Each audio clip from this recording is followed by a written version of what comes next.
if Labour got the share of the vote that they got against me and others on Thursday in the Batley and Spen by-election, they would have fewer than 100 MPs at the next general election. Cue great celebration and the song from Keir Starmer that Labour is coming home. Well, coming home back to the levels of 1922, perhaps, because that would be the last time that Labour had fewer than 100 MPs. A lot of bilge has been talked about the by-election in Batley and Spen, and it's not difficult to see why. A deluge of fake news has spewed out of the fake news industry, otherwise known as the lamestream media. Almost every word of it is a lie. Some of it is the reverse of the truth, and all of it will come out in the court action that I have launched to have the result of the by-election set aside. Not because I'm claiming I won it, although some observers at the count are very clear that I was winning it, until a large and, well, frankly, unprovenanced number of votes were brought in and shuffled onto the table, but I'm not claiming that I won it. Neither do I want it set aside so that I can be the candidate in another by-election, for I will not be. But I'm determined that democracy must not just be done, but be seen to be done. And my legal case is roughly as follows. The winning margin on the night, officially, was less than 1%. According to the law, the returning officer should order a recount of all the votes when the winning margin is less than 1%, unless that would be unreasonable. Well, it's hard to see what would be unreasonable about a recount on a majority of 323 votes after all the huffing and puffing in the Batley and Spen by-election. You would have thought that the returning officer would be only too keen to show that the result being returned was truly the result. But she was not. The Conservative runner-up demanded a recount. It was refused. I demanded a recount. It was refused. No reason for the refusal was given. A vital point when this matter comes before the courts.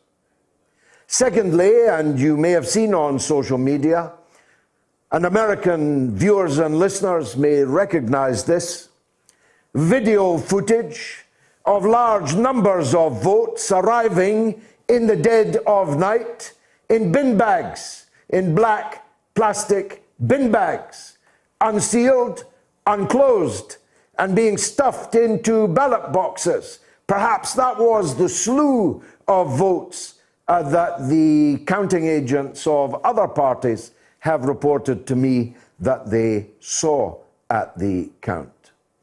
The 16,000 postal vote applications were always suspicious.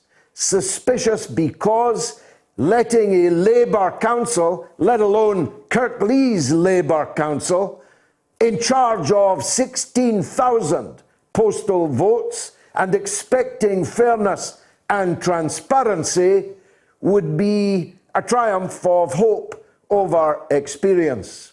Because anybody who has ever fought Labour in the inner cities knows exactly what Labour does with postal votes. I don't need to spell it out to British listeners and viewers, but to Americans, let me just say that Labour learned everything it could from the Tammany Hall Democrats and more. Thirdly, the Kirklees Labour Council, on the Monday of the final week of the campaign, at public expense, sent out its workforce to illegally remove thousands of my posters from around the constituency.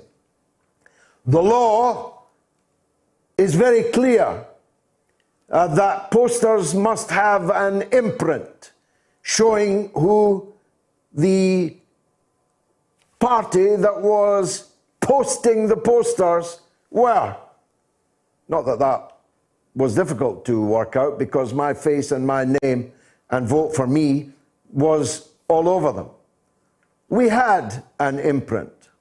The law makes no reference whatsoever to the size of the imprint, beyond that it must be readable. Ours were. But 3 days before polling day, the Labour Council in Kirklees, which was counting the votes on the Thursday, which was carrying the postal votes around in unsealed bin bags, decided to take my posters and only my posters down by the thousand at the taxpayers' expense. This a council that claims to be so cash-strapped that it cannot fill in the potholes in its roads so large you could lie down and sleep in them. Coincidentally, on the very day that the Kirklees Council began removing my posters, Labour published yet another election leaflet saying Galloway is running out of steam, just as my posters began disappearing from every street in the constituency. Then there was the budget-busting bonanza that Labour spent on the by-election. There is a spending limit of £100,000.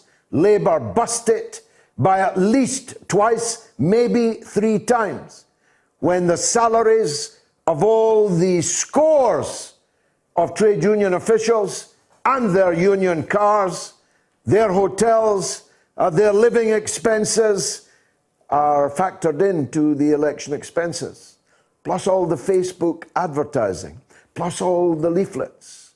It all adds up to a budget buster, every penny of which the court will force them to account.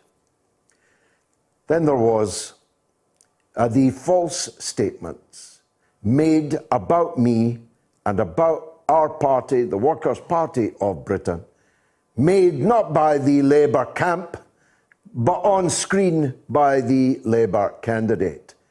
Her lips moving, she uttered some of the most damning false statements it's possible to imagine.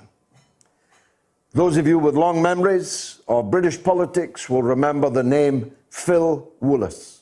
Phil Woolas was a friend of mine once upon a time, worked for me once upon a time, was expelled from Parliament and disqualified from ever standing again for making false statements about his Liberal Democrat opponent in a general election, which were far, far less damning than the statements attributed to me. I give you just one example or two.